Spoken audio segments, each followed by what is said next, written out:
Okay, ఇక్కడ జనం ఏమంటున్నారు?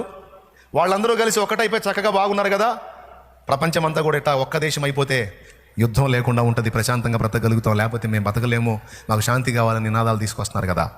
ఐక్యరాజ్య సమితిలో మీటింగ్ పడిద్ది.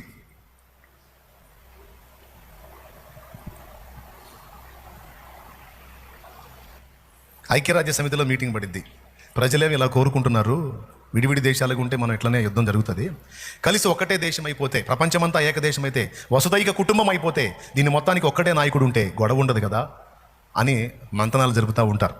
ఈ దారుణాల తర్వాత మరి ఎవరిని రాజుగా నిలబెట్టాలి అని తర్జనా భర్జనలు పడుచుండగా, ఈ 10 దేశాలకు రాజు అన్నాడు చూడు, ఒకడే రాజు అవుతాడని, వాణ్ణి ఈ 10 దేశాల్లో 3 దేశాలు తిరుగుబాటు చేసి సడన్గా వాని మీద హత్యాయత్నం చేసి చంపుతారు.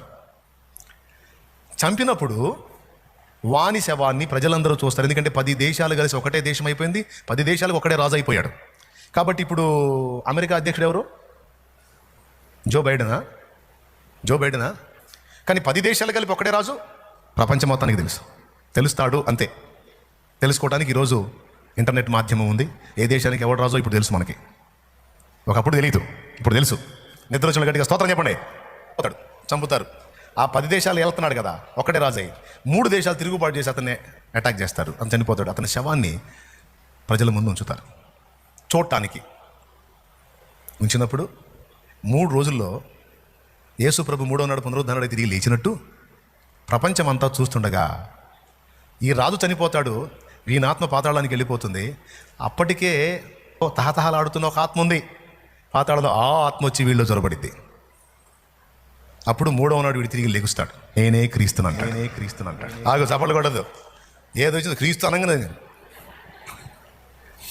అదే నేనే క్రీస్తునంటాడు. అంతమే కాదు, కొన్ని అద్భుత కార్యాలు కూడా చేస్తాడు, కొన్ని సూచక్రియలు చేస్తాడు, మహత్కార్యాలు చేస్తాడు. మనవాళ్ళకి సూచక్రియలు మహత్కార్యాలు అంటే అంతే సంగతులుగా. భూజనులందరూ ఆశ్చర్యపడుచు ఆ మృగము వెంట పోయిరి. ప్రకటన గ్రంథం 13వ అధ్యాయం, ఇంటికి పోయి చదువుకోండి. ఇప్పుడు వద్దు, నాకెళ్ళి చూడండి. సావు దెబ్బ తగిలి బ్రతికిన ఆ క్రూర మృగమును చూచి భూజనులందరూ ఆశ్చర్యపడుతూ దాని వెంబడి వెళ్ళిరి. అర్థమైందా? వాడు అద్భుతాలు చేస్తాడు, వాడికి సపోర్ట్గా ఒక ప్రవక్త లెగుస్తాడు, అబద్ధ ప్రవక్త. బాగుంది, ఇప్పుడు నాకెళ్ళి చూడండి. అప్పటిదాకా ఇప్పుడు ప్రపంచమంతా ఒకటే రాజ్యం అయితే రాజు ఎవడని ఎత్తుకుంటున్నారుగా.